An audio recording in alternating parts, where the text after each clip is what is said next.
The first time I saw him, I thought he was going to yell at me for spilling coffee on the reception desk. Instead, he just stared, a little too long, like someone had peeked behind a curtain at a secret show. That's when I realized, horror and relief colliding, that I wasn't talking to my supposed online date. I had walked straight into my new office on my first day and ran into the one person who thought I was the latest hire. I froze, the words I had rehearsed for hours trapped in my throat. "Hi," I managed finally, a single syllable that sounded embarrassingly off-key to my own ears. He raised an eyebrow, clearly judging, though there was something soft about the look too, something that made my stomach flutter against my better judgment. You must be the new project manager?"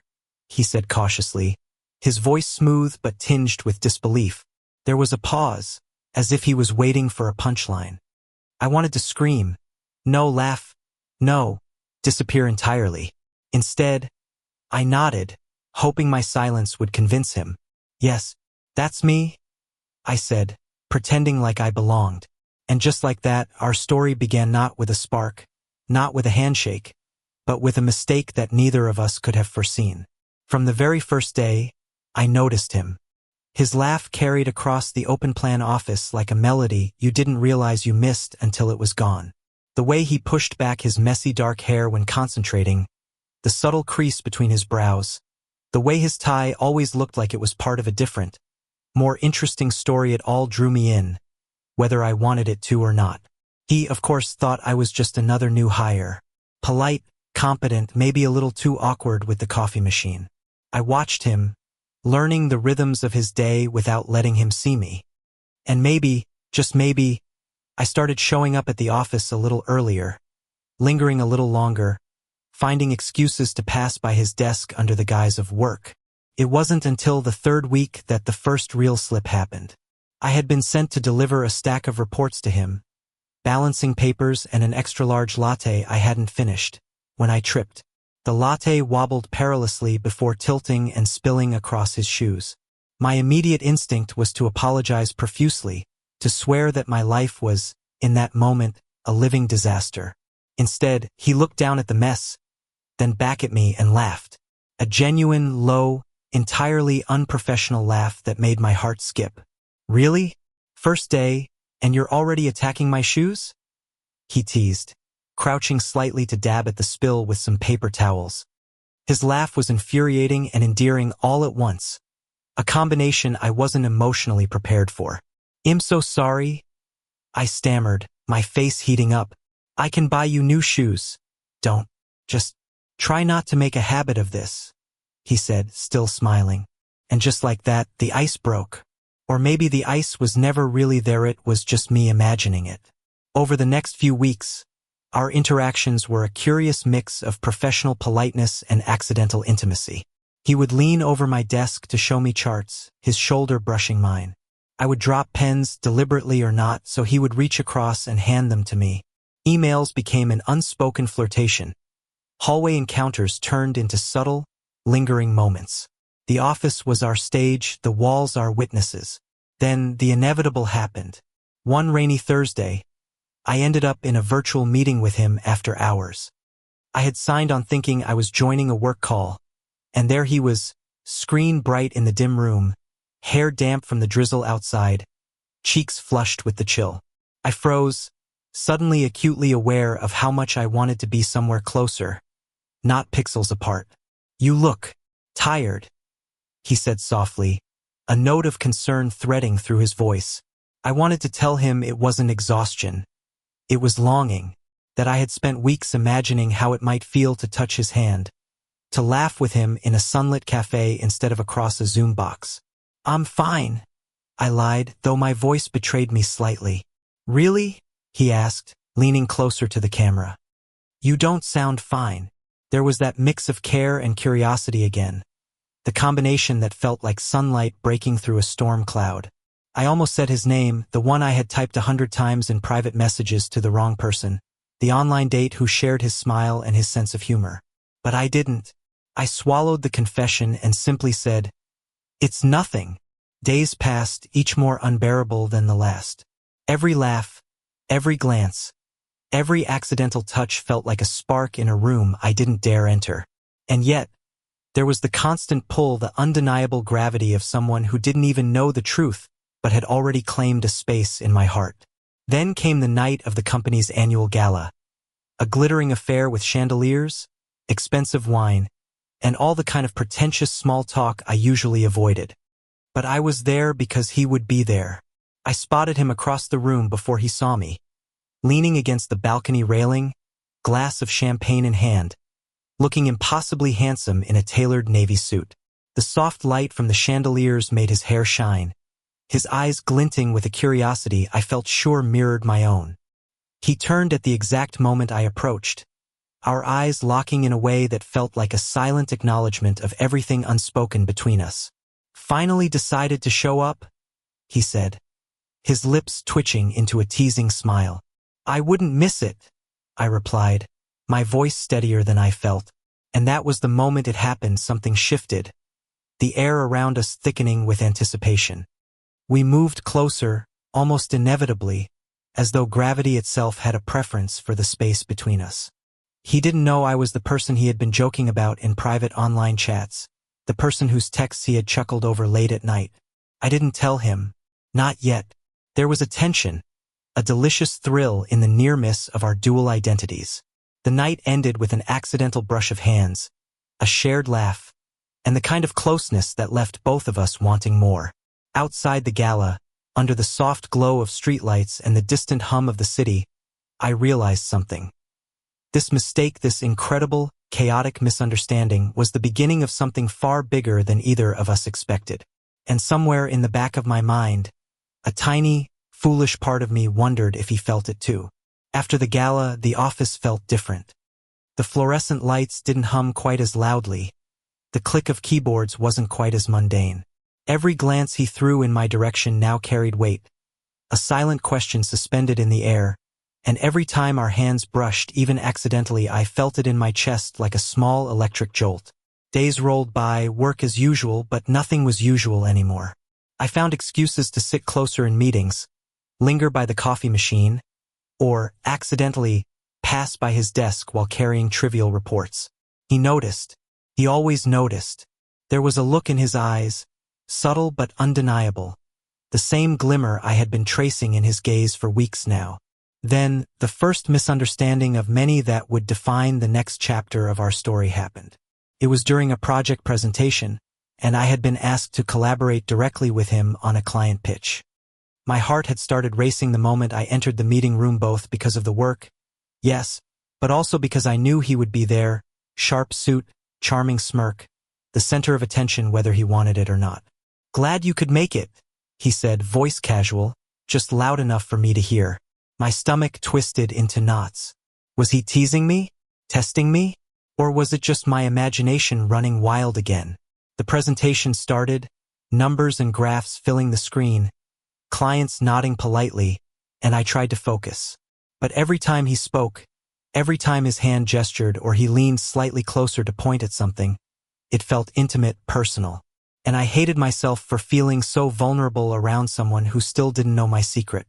Afterward, as we walked back to the office, the rain had started again, drizzling softly against the city streets. We didn't have umbrellas, and the chill made the distance between us both literal and metaphorical. "You're going to catch a cold," he said, his voice soft, concerned. Without thinking, I stepped closer to him. "I'm fine," I said, though my teeth were already chattering slightly. His eyes softened, and for a fleeting moment, I felt like the only person in the city. The world had narrowed to the space between us, to the brush of our shoulders, to the warmth his presence radiated. But then, as if reality had a cruel sense of timing, my phone buzzed. A message from my online date, the one he thought he was meeting weeks ago. I froze. My heart sank and raced at the same time. I had been juggling two identities, and suddenly the line between them threatened to snap. "Everything okay?" he asked, noticing my sudden stillness. "Yeah, just a message," I muttered, trying to mask the panic. He frowned, clearly skeptical, but didn't push. And yet, the tension lingered. I knew I couldn't keep the truth from him forever, But every time I imagined telling him, my stomach tightened with fear. The following week, our interactions escalated in intensity. Casual brushes became lingering touches. Meetings that should have been strictly professional ended with our shoulders brushing as we leaned over the same laptop. I caught myself imagining what it would feel like to hold his hand, to lean into him, to tell him all the truths I had hidden behind polite smiles and careful lies. One Thursday evening, the office was nearly empty. I had stayed late, ostensibly finishing work, but in reality, I had been waiting for him to stay late as well. My pulse quickened when I heard footsteps echoing down the hallway. He appeared, holding a cup of coffee, and smiled a small, private smile that made my chest ache. "You're here late," I said, attempting nonchalance but failing miserably. "Same," he replied, shrugging and taking a sip from his cup. "I like it when the office is quiet. Helps me think." His eyes met mine, and in that gaze was something unspoken, something raw and magnetic. We talked about the project, about clients, about nonsense that didn't matter, because the subtext between us was more important than any data or deadline. Every laugh, every glance, every accidental touch sent sparks through me. I couldn't decide if I was thrilled or terrified or both. Then it happened. The accidental confession. I leaned over to point at a report on his desk, our heads dangerously close. His scent hit Meclean, a little like coffee, a little like rain, and I couldn't help myself. My hand brushed his. He froze, eyes widening, but didn't pull away. Neither did I. "Is it just me?" he whispered, voice low. "Or is there something here?" I swallowed, my pulse hammering. "Maybe," I admitted, the word barely a breath, but it carried a universe of meaning. His lips curved into a slow, knowing smile. "I thought so," he said softly, and that was the moment everything shifted. We weren't just colleagues anymore. We weren't just a secret. We were something real, something precarious, something thrilling. Over the next few weeks, our stolen moments multiplied. Lunch breaks became coffee runs together. Late nights at the office turned into walks through the city streets, rain or shine. Each encounter was layered with tension, curiosity, and a growing intimacy that neither of us could or wanted totally. But the lie still lingered. I hadn't told him I was his online date, and with every day that passed, the risk of the revelation loomed larger. I loved him, yes, but I feared that the truth could shatter everything. I feared rejection, confusion, the possibility that the man I had fallen for was only enamored with the version of me that didn't exist. The breaking point came on a Monday morning. I arrived at the office to find him waiting for me, leaning against the reception desk with that same teasing smirk that had first drawn me in. But there was something different in his Aisa shadow, a question that hadn't been there before. "We need to talk," he said, voice calm but firm. My heart sank. I nodded, following him into an empty conference room. He shut the door behind us, and for a long moment, neither of us spoke. "Something's been off," he said finally. "I don't know what, but I feel like you're holding back. Like there's a part of you I don't know." His gaze pierced me, relentless, searching. I exhaled, fighting the panic that threatened to consume me. "There is," I admitted, my voice barely audible. "And I should have told you sooner." He raised a hand, stopping me. "Wait, is this about someone else?" I hesitated, heart in my throat. "Yes," I whispered. "It's complicated. I'm the person you met online, the person you thought was a random date." I didn't mean to for a moment. He just stared, shock and disbelief crossing his features. And then, slowly, a smile spread across his face. Not the teasing smile, but a soft, genuine smile that made my chest ache. "You," he said, voice thick with emotion. "You've been right here all along. And you didn't tell me?" "I was scared," I admitted, tears pricking my eyes. "Scared you wouldn't feel the same. Scared I'd ruin us." He took a step closer, closing the gap. "Do you really think I'd care about that?" His hands found mine, warm and steady, anchoring me. "I've been falling for you, every day, every stupid little accident. every glance. And you were me all along. I laughed through my tears, a mix of relief and disbelief. So, you forgive me? He smirked, that old, charming smirk returning. I don't need to forgive you. I just need you to be here with me, fully. And in that moment, everything shifted. The fear, the secrecy, the tension, it all melted away, replaced by a quiet, profound joy that filled the room, the office, the city itself. We laughed, we cried, we clung to each other, two souls finally finding the truth in the chaos. From that day on, we were no longer just colleagues. We were partners, lovers, confidants. The office became a playground of inside jokes and shared glances. Our stolen moments became open moments, and the world outside, the judgment, the expectations, the doubts seemed to fade. We still had our challenges, of course. Navigating a relationship in a professional environment wasn't simple, and the weight of social expectations was never far. But together, we discovered a rhythm, a balance between vulnerability and strength, between passion and patience. Months later, as we walked through the city streets hand in hand, I realized that the misunderstanding that had brought us together wasn't a mistake, it was fate wearing a clever disguise. Two people, two misunderstandings, one unexpected love that had grown into something beautiful, resilient, and unshakable. And as we paused under a streetlight, the glow washing over us, he leaned in and whispered, I think we were meant to find each other this way. Messy, confusing, ridiculous, but perfect. I nodded, heart full, eyes glistening. Perfect, I echoed.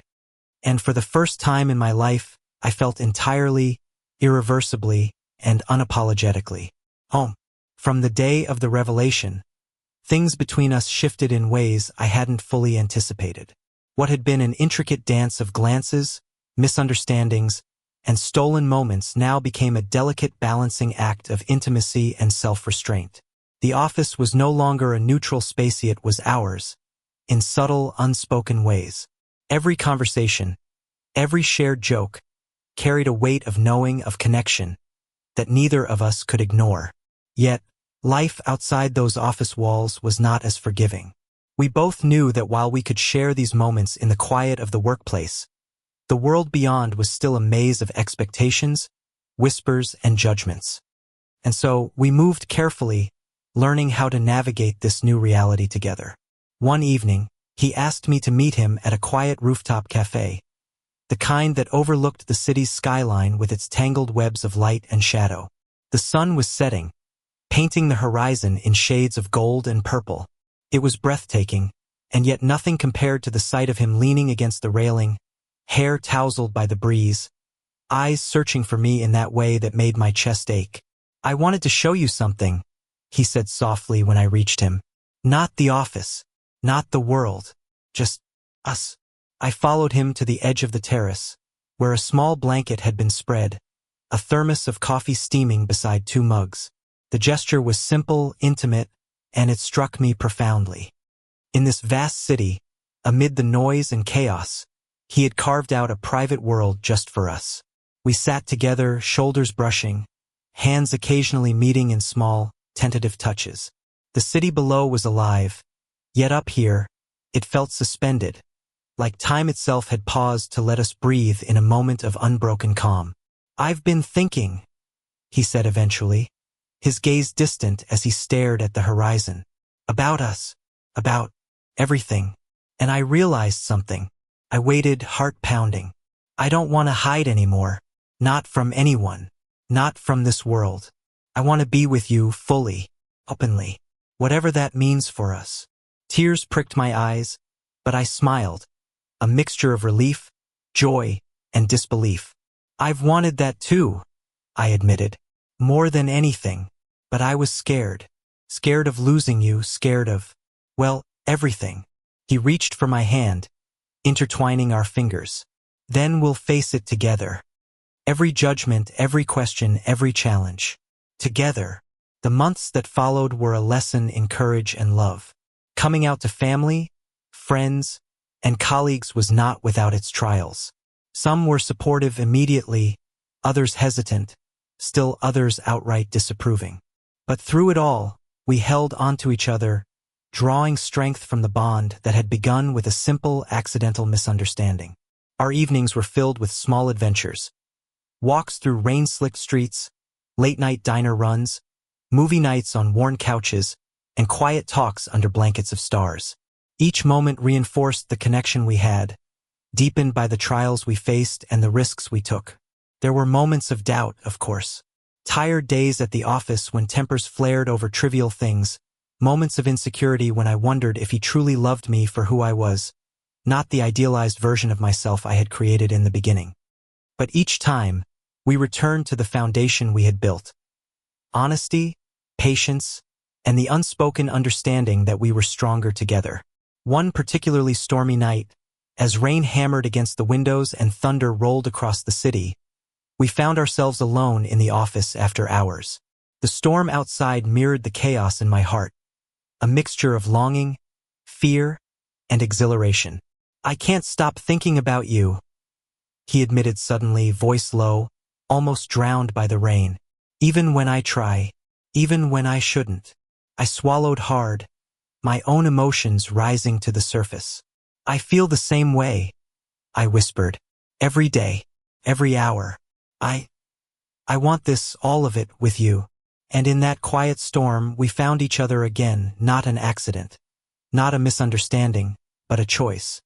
A deliberate, passionate choice to embrace the love that had begun in chaos and confusion, and now demanded clarity and courage. Our relationship blossomed further as we navigated life outside the office. Weekend trips to nearby towns, lazy Sunday mornings in bed, cooking experiments in cramped kitchens, and spontaneous road trips down the coast became our rituals. Each experience strengthened the intimacy between us, teaching us patience, compromise, and the joy of shared discovery. There were moments of pure magic, the kind that leave you breathless. One evening, on a quiet beach with the sunset painting the waves in gold, he held my face in his hands and whispered, "I never thought love could feel like this. But with you, it does. You make everything brighter, every day." I laughed, tears spilling down my cheeks, and kissed him.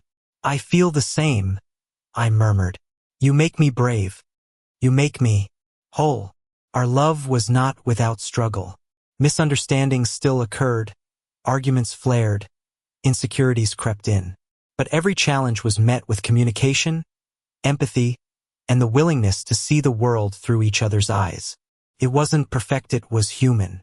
It was real, and that made it infinitely more beautiful.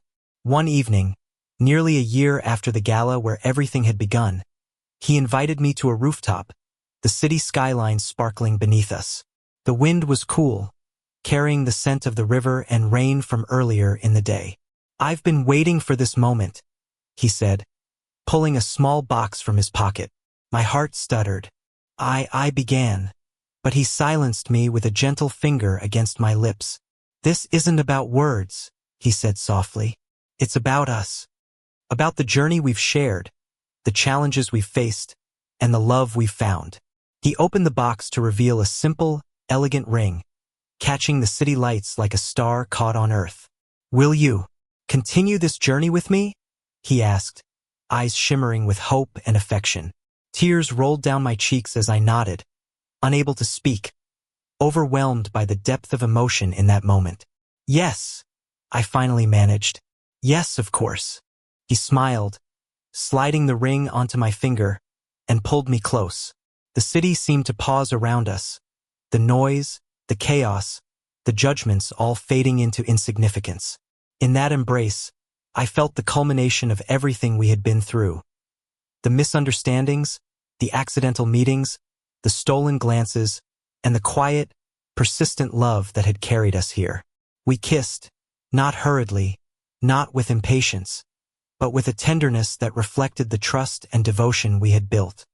And when we finally pulled back, the glow in his eyes mirrored the joy and certainty in my own. In the days and weeks that followed, our engagement became a new chapter in our lives. Colleagues celebrated with genuine smiles, friends offered heartfelt congratulations, and even those initially skeptical found it impossible to deny the bond we shared. Every challenge we had faced together had prepared us for this, Every misunderstanding had forged a connection strong enough to withstand scrutiny. On the morning of our wedding, as sunlight streamed through the windows and the city hummed below, I looked at him, the same man who had mistaken me for a new colleague, the same man who had made my heart race with every accidental touch, and felt a profound sense of gratitude. Gratitude for the mistakes that had brought us together, the misunderstandings that had deepened our connection, and the unwavering love that had grown from those beginnings. As we exchanged vows, promising to support, cherish, and love one another through every storm and every calm, I realized that life had a strange, beautiful way of guiding us. Two people, two misunderstandings, one unexpected love-it had all led to this perfect, luminous moment. The celebration that followed was filled with laughter, music, and the warmth of those who loved us. But amidst the joy and the clinking glasses, the dancing, and the speeches, the most important thing remained simple and profound. We had found each other, fully, honestly, and irrevocably. Later that evening, as the last of the guests departed and the city lights twinkled beneath us, we stood on the balcony of our small honeymoon suite, wrapped in each other's arms. The world felt infinite and intimate all at once, vast and yet centered entirely on the space we shared. "I love you," he whispered, pressing his forehead against mine. "I love you too," I replied, my voice steady, my heart full, more than I ever thought possible. And in that quiet, radiant moment, with the city below and the stars above, we understood that our story born from confusion, nurtured through risk, strengthened by honesty, was only the beginning. Life would continue to challenge us, surprise us, and delight us in ways we could never predict. But together we were ready. Two people, two misunderstandings, one unexpected love now fully realized, resilient and unshakably ours. And as we kissed beneath the night sky, with the world sprawling endlessly around us, we both knew this was home. Thank you for listening. If you find it interesting, please like and subscribe to follow the next stories.